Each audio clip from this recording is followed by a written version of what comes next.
네. 자, 이 시간에는 우리가 FAT 1급 제33회 실무수행평가를 같이 풀어보도록 하겠습니다. 자, 33회 실무수행은 주식회사 히말라야 등산 장비를 도소매하는 법인으로 문제가 나왔습니다. 회계기간은 2018년 1월 1일부터 2018년 12월 31일이다. 지난 33회 시험이 지난해 시험이었나요? 올해 시험이었네요. 올해 시험이었는데 왜 회계연도를 지난해로 했냐면 올해 2월달 시험이었기 때문에 항상 2월달 시험은 그 전 회계기간으로 출제를 하고 있기 때문에 그렇습니다. 그리고 법인세법, 여기서는 이제 부가가치세법에 관련이 있겠죠. 부가가치세법도 회계기간에 해당되는 2018년도의 그 부가가치세법에 따라서 우리가 문제의 답을 찾아야 되죠. 자, 이것은 2019년도에 있었던 문제지만 회계기간을 2018년도로 출제한 문제였습니다. 자, 기초정보관리 이해 문제 10점. 어떤 문제입니까? 사업자 등록증에 의한 거래처 등록 문제였습니다. 자, 알프스와 신규 거래를 체결하고 받은 사업자 등록증 사본이다. 알프스에 대해 거래처 등록을 하라는 거죠. 22,000번으로 구분은 전체로 하라 그랬고요. 전자세금 계산서용 메일도 반드시 입력하라 그랬고 거래 시작일도 이렇게 찍어줬으니까 1월 8일로 거래 시작일까지 빠짐없이 이메일 주소까지 꼬박꼬박 꼼꼼히 입력을 하면 되겠습니다. 자, 그러면 거래처 등록 기초정보관리에 있죠. 거기다가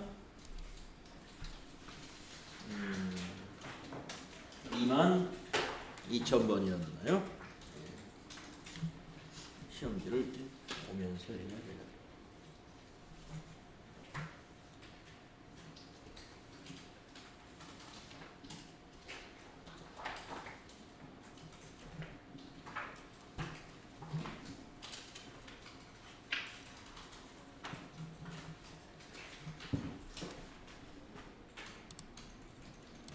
그래서 22,000번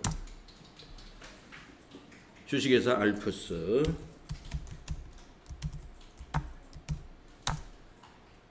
사업자 번호 엔터 하시고 11081 02 129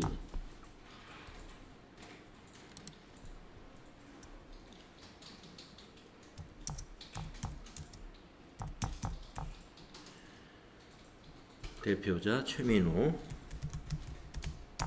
전체 사용 그리고 다시 클릭한 다음에 오른쪽에 가서 업태는 도소매업 종목은 등산장비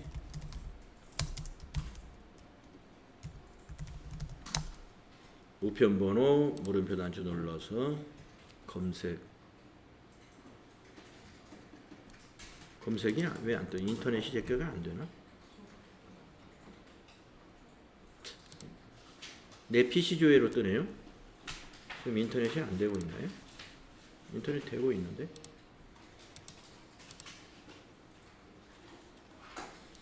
네, 인터넷 조회가 안 되면 안 되는 상황이면 여기다 직접 입력을 해야 됩니다.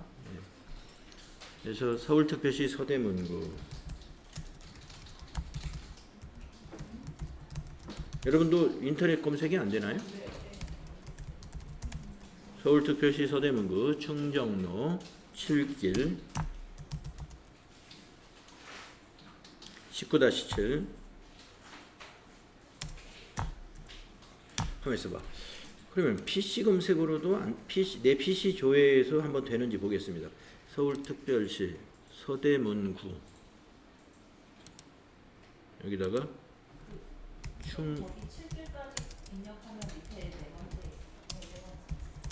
충정로 7길 조회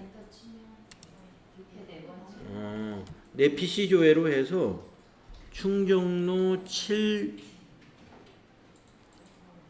길까지 입력을 해서 여기서 19-7을 이렇게 찾아야 되겠군요. 우리 인터넷 검색이 되면 7길하고 뒤에 이 건물 번호 19-7까지 원래 입력을 하고 해야 되는데 19-7 이렇게 없어요. 그러면은 여러분 내 PC 조회로 하시고 7길까지만 입력하시고 이렇게 19-7을 네 번째 거 적용.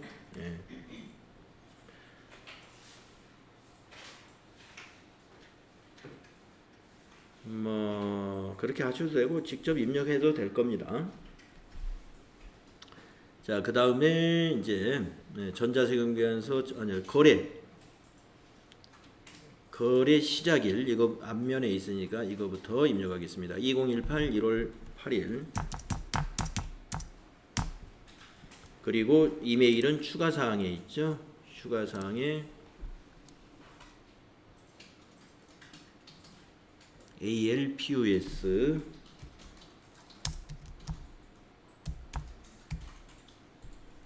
뒤에는 네이버.com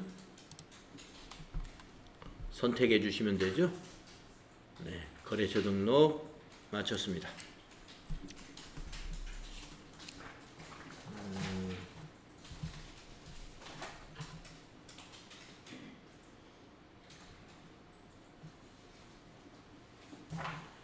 네, 다음에 두 번째 문제는 전기분 재무상태표의 입력 수정 문제가 나왔군요. 네, 전기분 재무상태표. 네, 이 자료를 보고 수정을 해보도록 하겠습니다. 그래서 전기분 재무상태표를 클릭해 주시고요. 이미 다 입력이 되어 있죠. 입력이 누락되었거나 오류 부분을 찾아 수정 입력하시오 이렇게 되어 있습니다. 자, 유동자산을 먼저 한번 확인해 보니까 475730 유동자산에서 차이가 있어요. 그러면 현금부터 맞춰봐야 되겠네요.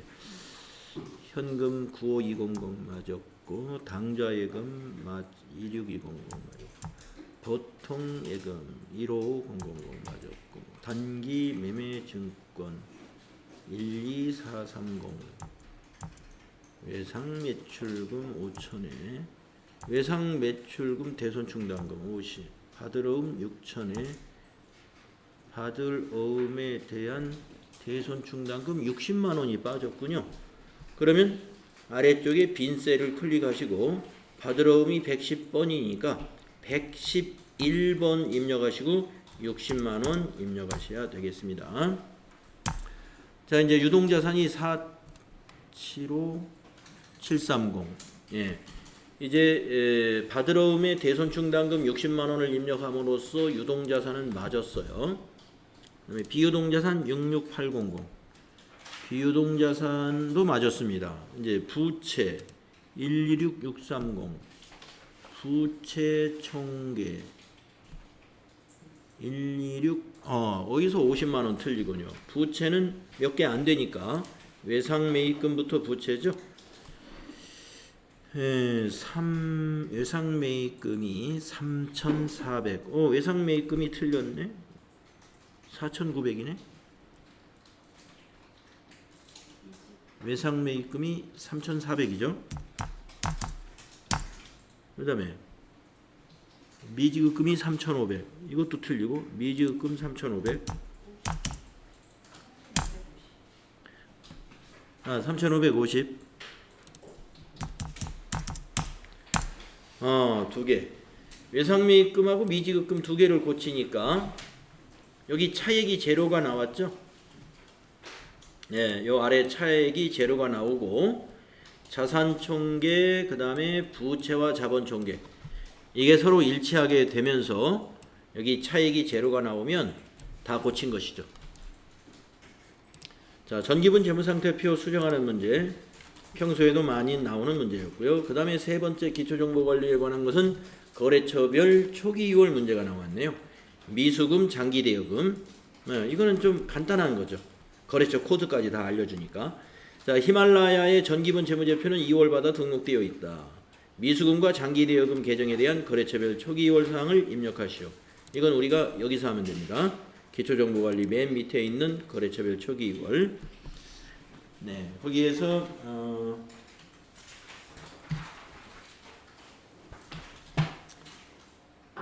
먼저 미수금을 찾죠. 미수금. 네, 오른쪽에 코드란을 클릭하시고 118 엔터. 용산전자에 200만원. 220 엔터. 구로상사에 100만원. 그러면 밑에 차액이 제로가 나오면 맞는 것이죠. 장기대여금 보겠습니다. 장기대여금은 179번에 있죠. 네, 여기 코드란 다시 클릭하시고 장기대여금 선택하는 125 몽블랑 850 160 설악산 350. 네, 그래서 여기 차액이 제로로 나오면 되겠습니다. 네, 거래처별 초기이월은 이제 어음이나 장기 차입금 같은 것이 아니면 간단하게 우리가 문제 해결할 수 있습니다. 자, 이렇게 해서 10점 해결했고요. 그 다음에 이제 거래자료 입력 문제로 가보겠습니다. 주어진 실무 프로세스에 대하여 거래자료를 입력하시오 이랬습니다. 현금 영수증이 2개를 나란히 줬네요. 네, 이런 스타일도 여러분 또 처음 만나봅니다. 네, 2개를 나란히 줬습니다. 자, 내용을 읽어봐야 되겠네요. 거래처 직원들의 야유회에 제공하기 위한 음료수와 도시락을 구입하고 수취한 현금 영수증이다. 거래자료를 입력하시오. 하나의 점표로 하라. 이거 따로따로 하면 점수 안 주겠다. 이런 뜻이죠. 자, 왼쪽 거는 보니까 하나는 음료수고 하나는 도시락인가 봐요. 네, 그런데 음료수든 도시락이든 직원 야유회에 제공하기 위한 것들은 하나의 계정 과목 복리후생비로 처리할 수 있는 것이죠. 네. 오, 거래처. 그렇죠. 복리후생비로 처리한다면 이거 메인 매출 전표에 입력을 해야 되겠죠. 이거 부가세 공제 받아야 되니까. 그런데 일반 전표에 입력하라고 하는 거 보니까 거래처 직원들 접대비다 이런 얘기입니다. 그래서 하나의 접대비로 이 금액을 합쳐서 15만원과 35만원을 더하면 딱 50이 되겠습니다. 그래서 접대비 50만원 대변에 현금 영수증이니까 현금 출금 전표로 한 건으로 해도 상관이 없습니다. 자, 날짜도 영수증의 날짜가 같은가요? 그러니까 한 건으로 하라겠죠. 예, 같은 날짜입니다. 7월 6일, 7월 6일 날짜 같고 계정 과목 같으니까 한 건으로 하라 그랬어요. 자, 그러면 우리 한 건으로 우리 해봅시다. 자, 일반 전표 가셔가지고 현금 영수증에 있는 날짜 7월 6일 7월 6일 출금 전표로 써보겠습니다. 1번 출금 접대비 900번이겠죠? 800번이겠죠? 813번 접대비. 자, 접대비 거래처와 적용은 채점이 안 되기 때문에 그냥 지나가시고 두 금액을 합친 50만원 입력하시면 되겠습니다. 네. 한 건으로 해라 그러면 한 건으로 하시면 되고 각각 따로 해라 하면은 두 건을 다 접대비로 처리하시면 돼요. 15만원, 35만원을. 다음에 두 번째 문제 보겠습니다. 약속어음 발행거래가 나왔습니다. 약속어음 발행거래. 자, 보통예금 거래 내역에 찾으신 금액이 있고 설악산에 대한 외상매입금 1000만원 중에 200만원은 우리은행 보통예금 계좌에서 지급했고 잔액은 전자음을 발행하여 지급했다. 자, 평가 문제를 읽어보고 요 순서대로 수행을 하시면 돼요. 전자음 등록하시오. 자, 수령일 금융기관 매수 그리고 어음 번호는 이 어음 번호 잘 보시고 어음 등록하시고 거래자료를 입력하시오. 네, 먼저 어음 등록하고 거래자료 입력하고 자금 관련 정보 입력하고 요 순서대로 우리가 수행하시면 되겠습니다. 요 순서대로. 자, 그러면 날짜는 7월 9일입니다. 일반 전표 입력에 7월 9일 가기 전에 어음 등록을 먼저 하겠습니다. 어음 등록을 클릭해서 수령일자부터 차분히 입력하시라 그랬죠. 그래서 수령일자를 보니까 7월 9일입니다. 2018 0709예요. 2019가 아니죠. 2018이죠. 그리고 어음은 전자어음이니까 여기 어음 종류 4번으로 바꿔주시고, 금융기관은 모름표 단추 눌러서 여기 우리은행 선택해 주시고, 그 다음에 어음 번호는 전자어음은 뒷칸에다가 입력을 하면 되죠. 020에 2018 0709 0709 1234 5677 잘 입력하시고 엔터 친 다음에 매수는 한 매 1하고 엔터 한번 치고 나서 밑에 있는 등록 단추를 차분히 눌러줍니다. 계속적으로 등록하시겠습니까? 해서 아니요 해주시면 준비가 다 됐고요. 이제 전표를 입력할 차례죠. 거래자료 7월 9일입니다. 7월 9일.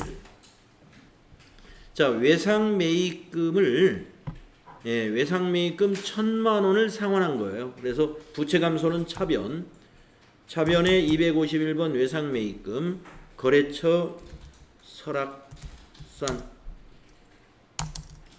금액은 1,000만 원. 대변에 우리가 보통 예금에서 200만 원을 이체했다 그랬죠. 그래서 대변에 103번 우리은행 200만 원. 나머지는 대변에 252번 지급어음 설악산, 지급어음 거래처 160번 꼭 걸어야 돼요. 800만 원. 그리고 엔터 치시고 차대변의 합계가 정확하게 일치하는지 잘 확인하시고요. 잘 확인하시고, 그 다음에 할 일은 세 번째 평가 문제인 자금 관련 정보를 입력하여 지급어음 현황에 반영하시오. 그러면 지급어음 현황 줄을 클릭해 주시고 F3을 누르죠. 자, 발행이니까 그대로 두시고 어음 번호를 더블 클릭을 해서 방금 등록한 어음 찾아주시면 돼요. 다행히 하나밖에 없네요. 확인 눌러주시고 엔터 치면 발행일에 7월 9일 확인하시고 엔터. 만기일로 셀이 옮겨가시면 만기일을 전자어음에 있는 지급기일로 입력합니다. 2018 1009. 자, 지급은행에서 그냥 엔터 치시면 커서가 위로 올라가면서 저교에 우리가 입력한 내용이, 자금 관련 내용이 여기에 반영이 되게 되는 것이죠. 자, 좀 어음 등록이라든가 이런 것 때문에 시간이 좀 많이 걸리는 문제죠. 보통 이런 문제는 그래서 이렇게 4점을 주게 됩니다. 자, 다음에 세 번째 문제는 신규 매입 자산의 고정자산 등록. 이것도 4점을 준 이유가 고정자산 등록도 하기 때문에 직원들의 복지 향상을 위하여 출퇴근용 승합차를 중고로 구입하고 대금은 대금 중 300은 현금 지급하고 잔액은 다음 달에 지급하기로 했답니다. 자, 승합차를 구입했는데 세금이 없어요. 왜 그럴까 봤더니 현대 외국어 학원에서 샀군요. 외국어 학원은 면세 사업자이기 때문에 면세 사업자가 이와 같이 과세제화를 일시적으로 처분하는 경우, 판매하는 경우는 자기 주 사업이 면세 사업이기 때문에 면세를 적용합니다. 자, 그리고 또 승용차가 아니라 승합차군요. 승합차. 승합차는 과세예요. 버스가 아니니까. 자, 그래서 우리가 일반 전표에 입력을 하면 되는 것이죠. 자, 먼저 거래 자료를 입력하시오. 그러고 나서 고정자산 등록하는 것까지 해보도록 하겠습니다. 자, 7월 18일 일반 전표에다가 7월 18일 승합차를 산 거죠. 그래서 차변에 차량 운반구 208번이고요. 거래처와 조교 채점 안 하죠. 금액은 1200만 원. 대변의 대금을 어떻게 했냐. 대금 중 300은 현금 지급했습니다. 101번 현금 300만 원. 또 대변에 나머지는 다음 달에 지급을 하기로 했으니까 253번 미지급금이고 거래처는 현대외국어학원으로 걸어줘야 되죠. 현대외국어학원 코드로 걸어줘야 된다. 그러면 금액이 얼마냐? 900만 원이 미지급금이 되는 것이죠. 자, 그러면 이제 일반 전표의 입력은 이렇게 처리가 됐고 거기 고정자산 등록하시오를 해결해야 되겠습니다. 그래서 이 부분을 잘 보시고 고정자산 등록을 해 주시면 되고요. 취득일이 단기이기 때문에 기초에다 입력을 하면 안 됩니다.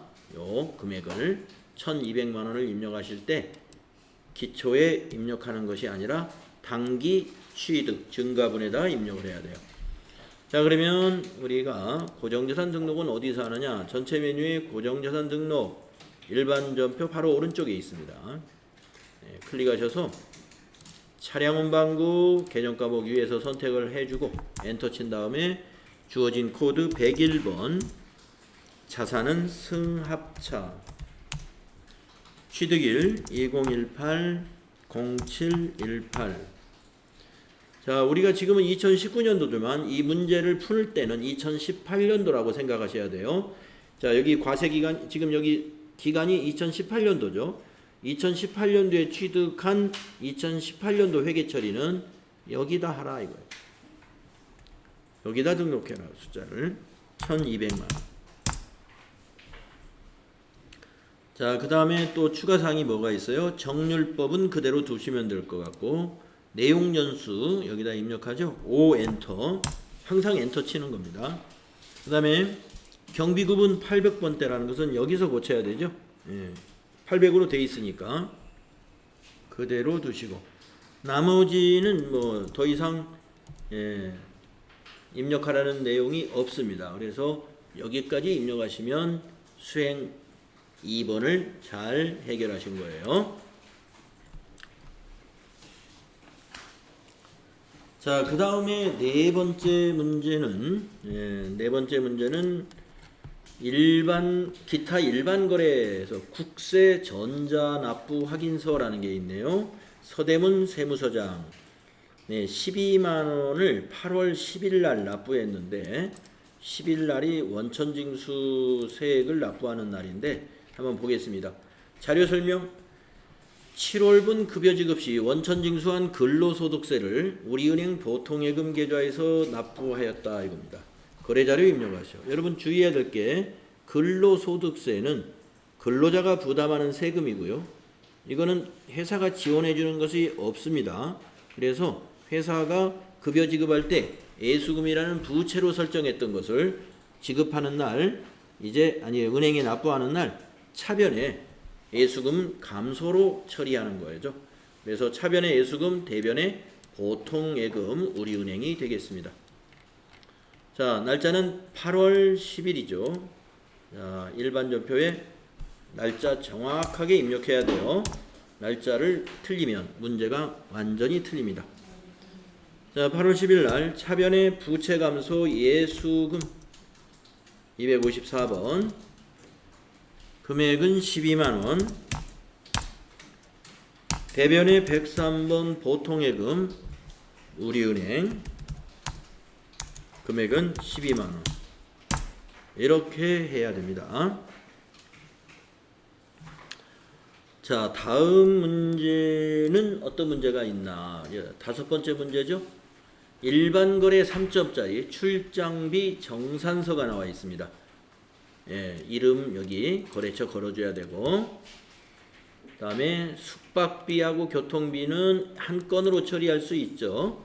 예, 숙박비, 교통비는 두 개가 다 여비 교통비인데 가끔 우리가 이 출장 여비 정산할 때 접대비 성격이라든가 복리후생미 성격들이 가끔 섞여 있어요. 그럴 때 좀 여러분 개정 과목 잘 분류해 주셔야 됩니다. 예, 숙박비하고 교통비는 오출장 씨가 출장 가면서 쓴 거니까 전부 여비 교통비로 처리하시면 되죠. 예. 근데 거래처 선물 비용이 중간에 여기 표시돼 있다든가 그러면 접대비로 해야 되고, 또 뭐 영업소 직원들 회식비도 거기 포함되어 있다 그러면 그건 복리후생비로 처리해야 되고, 예, 성격이 같지 않으면 개정 과목 나눠져야 되는데 지금 이 문제에서는 두 건이 다 성격이 같아요. 여비 교통비. 자, 8월 16일 출장을 마친 직원의 출장비 정산 내역을 보고받고 차액은 현금으로 받았답니다.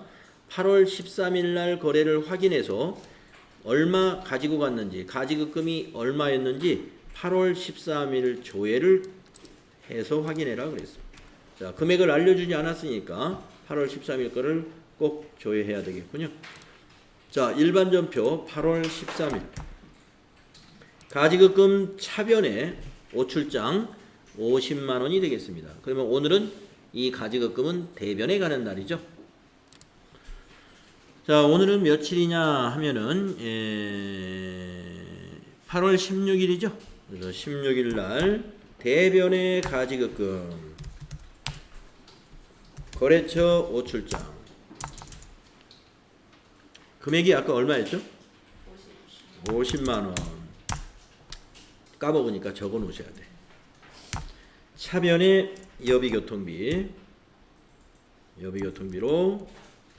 거기 있는 33만 원과 12만 원을 더해 보니까 45만 원이었습니다. 나머지는 현금으로 정산했으니까 차변에 101번 현금 5만 원을 회사가 입금 받았다는 얘기죠. 네, 그래서 이처럼 가지급금의 전표 날짜를 조회해서 금액 확인하신 다음에 이렇게 정산하면 됩니다.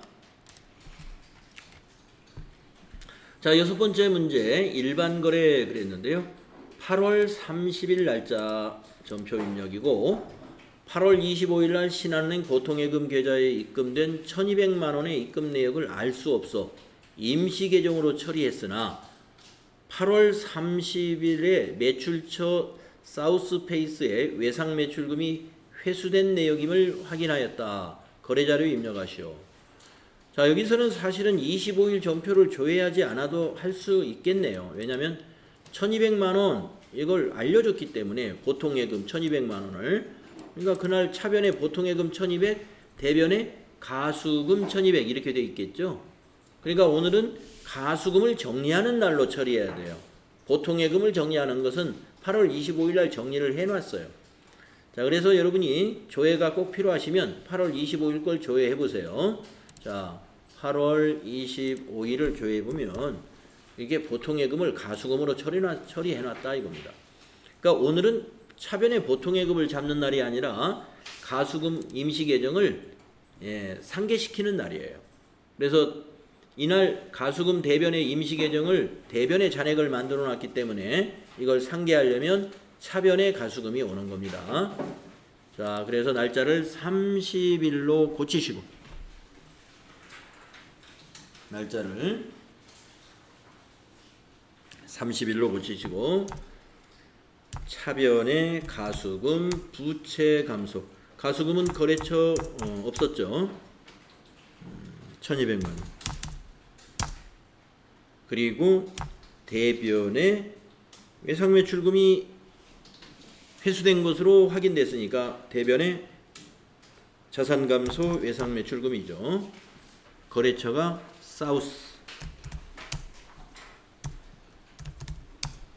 사우스페이스 1200만 원. 이렇게 하시면 돼요.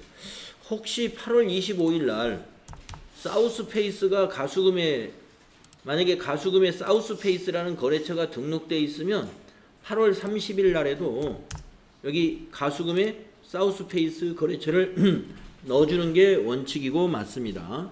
그러면 25일 날 왜 거래처를 안 걸었냐면 은행 보통예금에 거래처가 이제 안 찍혔다는 거죠. 입금처가. 근데 입금처가 사우스페이스 거래처 이름이 찍혀 있으면 우리가 회계 처리할 때 가수금이 저기 보통예금이 사우스페이스에서 입금됐다 하는 것을 확인했을 때는 가수금 거래처도 걸어놓을 수가 있습니다. 네. 그러니까 처음에 어떻게 회계 처리했느냐에 따라서 여러분 보시고 가수금의 거래처 없으면 여기서도 정리할 때 없으면 되는 거고, 그러나 외상매출금에서는 거래처를 반드시 코드로 걸어야 되겠죠. 네. 자, 일반전표 입력 6개 우리 해봤습니다. 일반전표 입력 6개. 자, 그러면은 뭐 부가가치세 문제는 우리 쉬었다가 같이 또 풀어보도록 하죠.